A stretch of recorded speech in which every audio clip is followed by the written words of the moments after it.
Are you or a loved one disabled? Do you feel alone, lost, and confused as to how to win your Social Security case? If you're watching this video, it's probably because you have so many questions and you're desperately looking for the answers. Hi, my name is Avi Leibovic, and I'm the owner at Benefits for All and the lead attorney at Avi Leibovic Associates. Over the course of my 20-year career, I've overseen the processing and screening of over 500,000 disability cases, working with the largest hospitals, neighborhood clinics, primary care physicians, and even individuals who had no access to care at all. My strategies for how to win the case have made me one of the top experts in Social Security law in the entire nation. My life and my career were going great. And then one day it all came crashing down. It started first with some abdominal pains. And before I knew it, I'd been admitted to the hospital several times and I required multiple surgeries. I found myself unable to work and disabled and in desperate need of my own benefits. I understand exactly how you feel. I was in your shoes. And I'm going to take you through the process and help you and give you everything that I know so that you can win your case. I'm recovered and I'm back at work. And I have a newfound passion for helping disabled people because I myself have been there too. Call our office today for a free screening and to see how we can help you with your Social Security case. At the same time, enjoy these videos and webinars that we've prepared to you to help you understand how to win your Social Security case.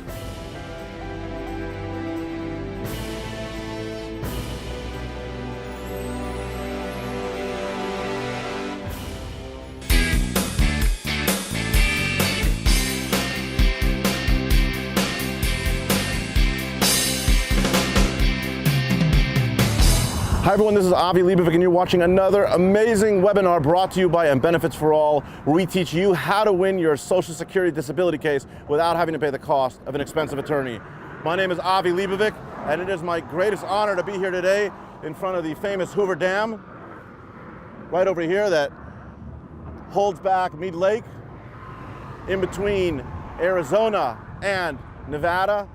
It is something really special to see, to come and take the tour. You can either walk on top, they've just built this new bridge, you can walk on the dam itself, or if you want to go ahead and take a tour to go down inside at the bottom of it and see how all the turbines work, that's also something special. You should come and check it out. The topic of today's webinar is completing the 501 form, which is called requesting a hearing before an administrative law judge for your SSA case. So let's jump right into it. As a quick review for everyone, because I know all of you have been watching all the webinars and you've been learning more and more about the cases and the process and the chronology of events. And all of you will recall that every case begins with an application. You go ahead, you submit the application and all the forms that are with that. You work together with SSA District Office as well as the Disability Determination Services to provide your medical records. And depending how long of a backlog they have in your state, or depending on how much you cooperate or don't cooperate, the application can take anywhere from 6 to 8 to 9 months to get processed. Hopefully you get approved and you're good to go, but if you don't get approved, we know that you can go ahead and you can request a reconsideration on that application. It's the same process. You fill out all of those forms. You work together again with your local district office. It can take another 6 to 9 months, again, depending on the backlog, and hopefully, again, you get approved. But if it doesn't get approved, you know that you have a third bite at the apple, and that is to request a hearing before an administrative law judge. Now, in order to do this, it's no different than the first set of the application of forms, and it's no different than the second set of forms that you did with the request for reconsideration. You're just now in the stage called requesting a hearing before administrative law judge. So you're going to fill out all those forms that are associated with that.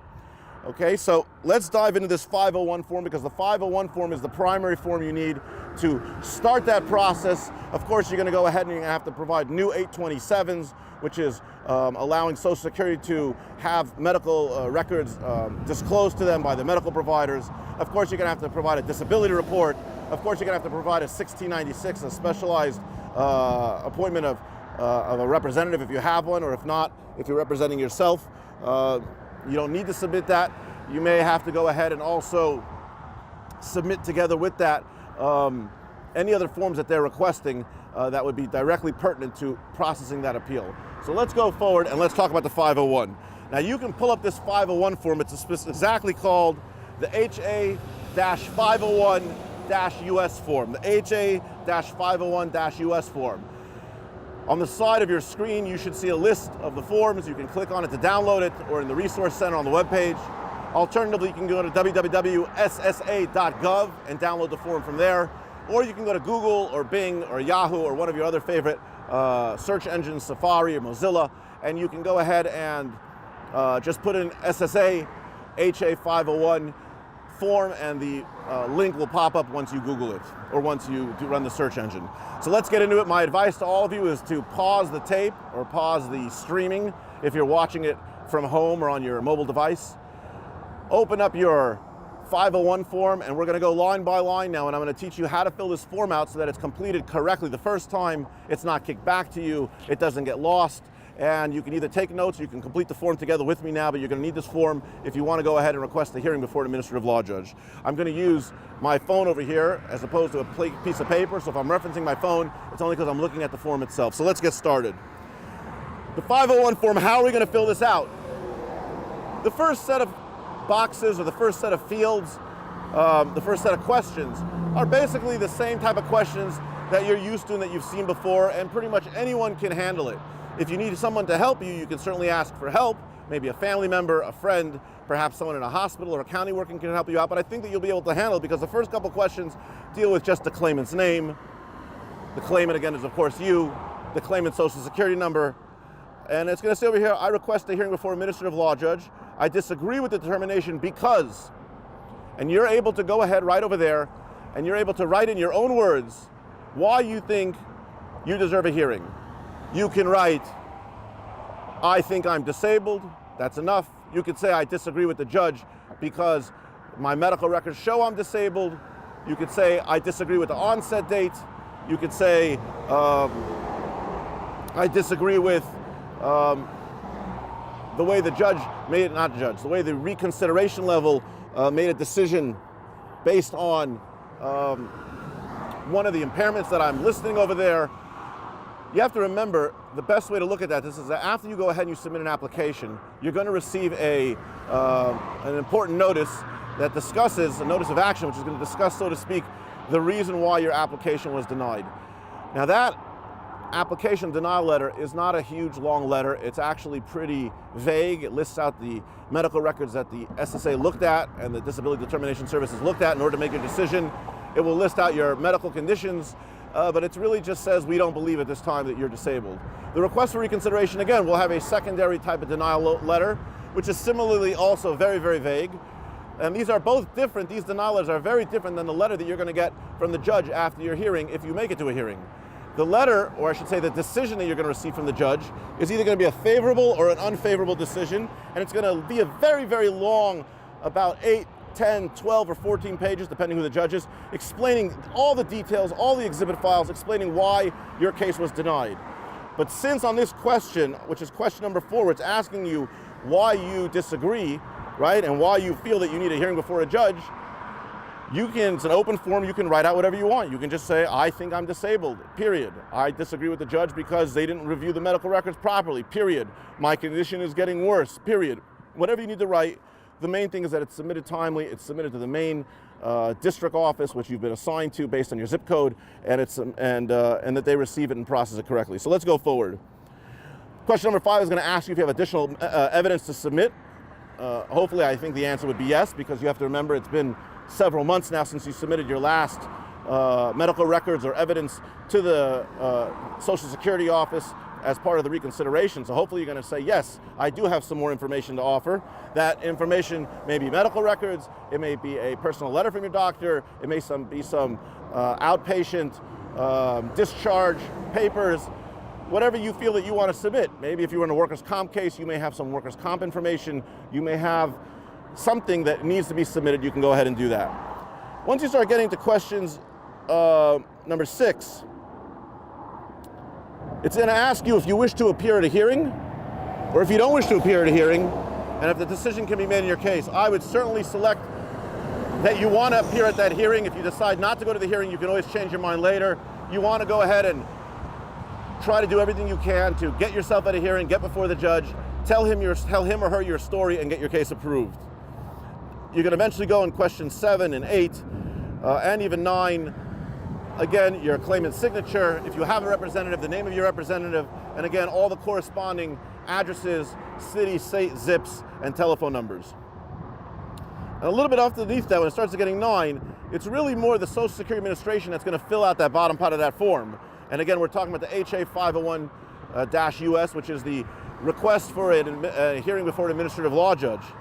Questions 10, 11, 12, 13, 14, 15, 16 are going to go ahead, and let's just go through them together. Number 10, it's asking the worker at the Social Security office, right, your district office, was this request for hearing received within 65 days of the reconsideration determination? We've talked about this before. It doesn't matter if there's a holiday. It doesn't matter if you are out of town. You have to submit this on the 65th day. If you can submit on the 65th day because you're in a hospital or you didn't receive notification or there's some other level, I encourage you to download that webinar, which is called Good Cause for Requesting an Untimely Filing. Again, that webinar is called Good Cause for Requesting an Untimely Filing, where we list through all the reasons why a case or a request for an appeal can be filed late. And in that, you can listen in that webinar, you can listen to all the different reasons, and if you feel that you actually qualify for one of the good reasons, one of the good causes, you can write that letter to the judge and submit this after the 65th day. But question number 10 is going to ask you again, was it submitted within the 65th day? Number 11, if the claimant is not represented, was a list of legal referral services organizations provided? You know, the district office wants you to get help. You have to remember, this is due process, this is a fair hearing before a judge. They want to make sure that you have the ability to retain counsel if you need it, and they're going to try to give you a list of people. Number 12, if you need an interpreter, it doesn't matter the language, you just hit yes if you feel that you need an interpreter. Number 13, they're going to want to know if it was a initial entitlement case or a secession case or a other post-entitlement case. Now, a secession case is when you were receiving benefits and something happened which caused them to stop. Let's say, for instance, you left the country for more than 30 days. If you leave the country for more than 30 days, your benefits are going to stop, and then you need to reactivate them again once you get back. Something may have happened where they may now say, we're not going to start your benefits again, which is called a secession case, and that would be the box that you would check off. Maybe perhaps you've been in prison, and you've been in prison again for a month, which would make you a public chargee, which would make you ineligible for benefits. That would also be a secession case, and that would be what you would check off. Otherwise, it would just generally be a regular initial entitlement case, or again, if there's some type of post-entitlement case, that might be an appeal regarding payments, an appeal regarding an overpayment. That would be that box. Going further, question number 14, question number 16, you don't really need to worry about.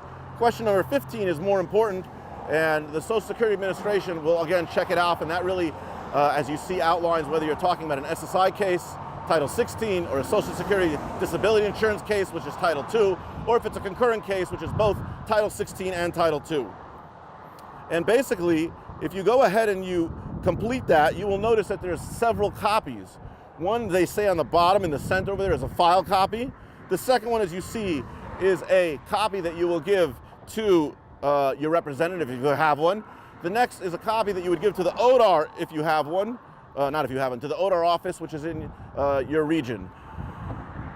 Now, I want to make sure that everyone understands this.